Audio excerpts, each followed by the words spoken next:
L'alerte est donnée en début de soirée ce mardi.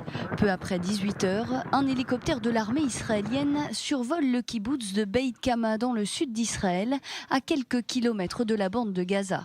Les deux pilotes repèrent des flammes sur l'appareil. Ils sont alors à 170 mètres de hauteur. Quasi immédiatement, un atterrissage d'urgence est enclenché. En moins d'une minute, l'hélicoptère est au sol. Les pilotes parviennent rapidement à ouvrir le sas arrière et à libérer les 11 soldats d'élite. Ils sortent de l'appareil sains et saufs. Les pompiers interviennent rapidement et maîtrisent les flammes qui consument entièrement l'hélicoptère. Plus de peur que de mal. Sans le sang-froid des deux pilotes, cet incident aurait pu avoir des conséquences beaucoup plus graves. Cet hélicoptère de type Yassour effectuait un exercice militaire dans la région du Negev. Les 13 personnes à son bord ne sont autres que des forces d'élite de l'unité Shaldag, une unité spécialisée dans le marquage de cibles en terrain ennemi et en opérations de sauvetage lors de prise d'otages.